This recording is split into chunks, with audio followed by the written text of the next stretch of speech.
الحمد للہ رب العالمین والصلاة والسلام علی رسولہ الکریم محمد وعلی آلہ واصحابہ اجمعین ومن تبعہم بإحسان الی یوم الدین اما بعد۔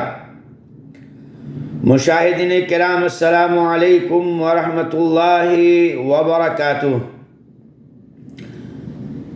محترم سامعین و سامعات، گزشتہ درس میں ماہ شعبان کی بدعت سے متعلق کچھ باتیں آپ کے سامنے عرض کی گئی تھیں۔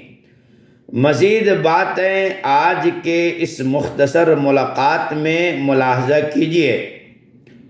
نمبر 1، نصف شعبان کا روزہ، یعنی 15 شعبان سے جو لوگ روزہ رکھتے ہیں اس کا کیا حکم ہے، اس سلسلے میں بھی باتیں ہوں گے۔ ایسی کوئی صحیح حدیث نہیں ہے جس سے 15ویں شعبان کو روزہ رکھنے کی دلیل بنتی ہو۔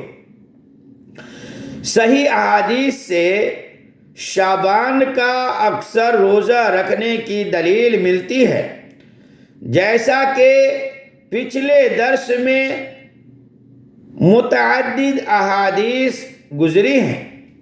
جو لوگ روزہ رکھنے کے لیے شعبان کی 15ویں تاریخ متعین کرتے ہیں وہ دین میں بدعت کا ارتکاب کرتے ہیں، اور بدعت موجب جہنم ہے۔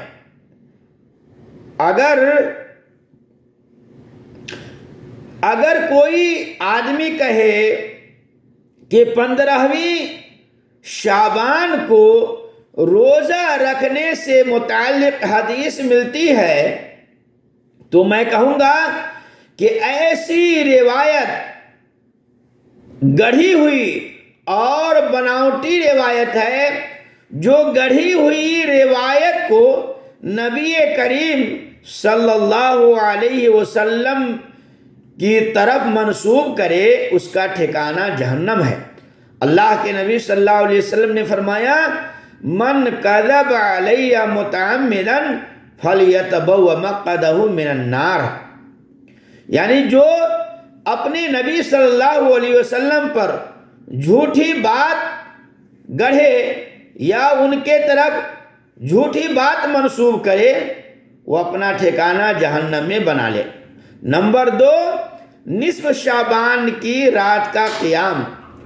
جھوٹی اور من گڑھت روایتوں کو بنیاد بنا کر نصف شعبان کی رات مختلف قسم کی مخصوص عبادتیں انجام دی جاتی ہیں۔ ابن ماجہ کی روایت ہے، اذا كانت لیلۃ النصف من شعبان فقوموا لیلہا وصوموا نہارہا۔ یہ حدیث ابن ماجہ کی ہے اور حدیث نمبر 261، اور یہ حدیث ضعیف ہے۔ جب نصف شعبان کی رات آئے تو اس میں قیام کرو اور دن کا روزہ رکھو۔ لہذا یہ روایت گڑھی ہوئی روایت ہے، کیونکہ اس میں ایک راوی ابو بکر بن محمد روایت گڑھنے والا تھا۔ اسی طرح سے بہت سارے بھائی اس رات میں یعنی 15ویں شعبان کی رات صلاۃ الالفیہ یعنی 1000 رکعت والی مخصوص طریقے کی نماز پڑھی جاتی ہے۔ کچھ لوگ 100 رکعت اور کچھ لوگ 14 اور کچھ لوگ 12 رکعات بھی پڑھتے ہیں۔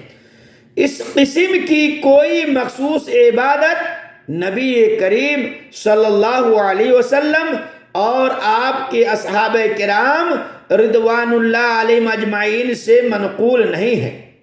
اسی طرح 15ویں شعبان کی رات میں اجتماعی طور پر ذکر و اذکار، اجتماعی دعا، اجتماعی قرآن خوانی اور اجتماعی عمل یعنی اکٹھا ہو کر کے کوئی ایسا عمل کرنا اللہ کے نبی صلی اللہ علیہ وسلم سے ثابت نہیں ہے۔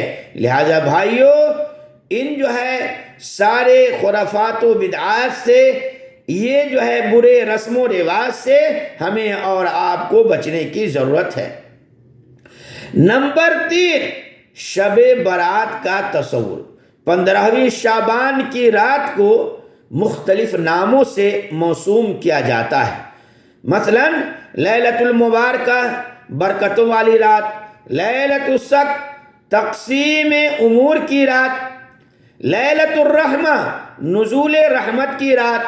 ایک نام شب برات ہے، جہنم سے نجات کی رات بھی ہے، جو زبان زد خاص اور عام ہے۔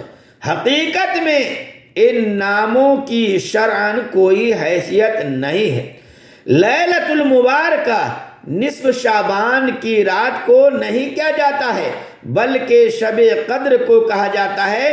اللہ رب العالمین کا فرمان ہے، اعوذ باللہ من الشیطان الرجیم، بسم اللہ الرحمن الرحیم، انا انزلناہ فی لیلۃ القدر۔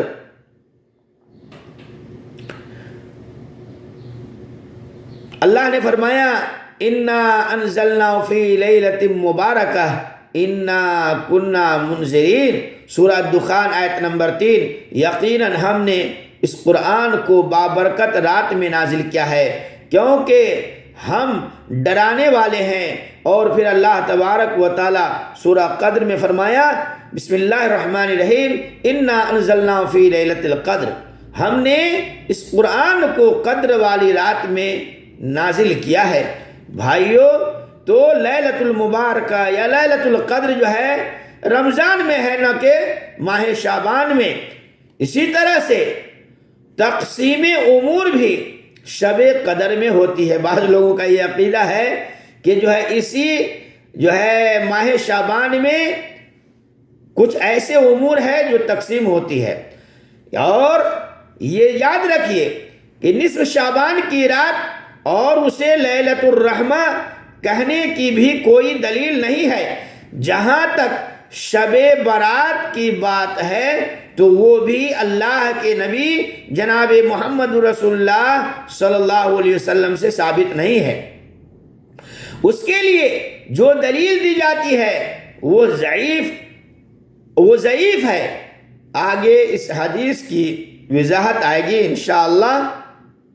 نمبر 4، نصف شعبان کی رات قبرستان کی زیارت۔ 15ویں شعبان کی رات بہت سارے بھائی جو ہے قبرستان کی زیارت کرتے ہیں۔ ترمذی میں عائشہ رضی اللہ تعالیٰ عنہ سے روایت ہے، فقدت رسول اللہ صلی اللہ علیہ وسلم لیلۃ فخرجت فاذا هو فی البقیع۔ ایک رات میں نے نبی کریم صلی اللہ علیہ وسلم کو اپنے پہلو سے غائب پایا، تلاش کیا تو آپ کو بقیع قبرستان میں پایا۔ یہ روایت نصف شعبان سے متعلق ہے۔ اس حدیث کو بنیاد بنا کر 15ویں شعبان کی رات قبرستان کی صفائی ہوتی ہے، قبروں کی پتائی کی جاتی ہے، وہاں بجلی اور قمقمے لگائے جاتے ہیں، یعنی لائٹ وغیرہ، اور عورت اور مرد ایک ساتھ اس رات قبرستان کی زیارت کرتے ہیں۔ جبکہ یہ حدیث کیا ہے بھائیو؟ ضعیف ہے اور اس پر عمل نہیں کیا جائے گا۔ قبروں کی زیارت کبھی بھی مسنون ہے، کسی بھی دن، کسی بھی مہینے میں، کسی بھی وقت آپ جو ہے قبر کی زیارت کر سکتے ہیں۔ اپنے باپ دادا رشتہ داروں کے لیے مغفرت کی دعا کے لیے وہاں جا سکتے ہیں۔ اسی طرح سے جو ہے اس کے لیے کوئی تاریخ متعین کرنا بدعت ہے، اور عورت مرد کی اختلاط کے ساتھ قبرستان کی زیارت کرنا یہ بدعت ہے۔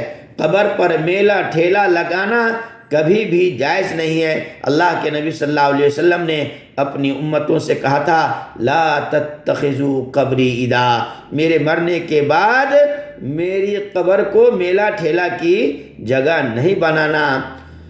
اب اجازت دیجیے، آئندہ درس کے لیے انشاءاللہ بقیہ باتوں کو اس موضوع سے متعلق اگلے درس میں بیان کروں گا۔ آخر میں اللہ تعالیٰ سے دعا کرتا ہوں کہ اللہ تعالیٰ مجھے بھی اور آپ تمام سامعین و سامعات کو ان ساری باتوں پر سن کر عمل کی توفیق عطا فرمائے، آمین۔ اقول قولی ھذا واستغفر اللہ لی ولکم من کل ذنب فاستغفروہ انہ هو الغفور الرحیم۔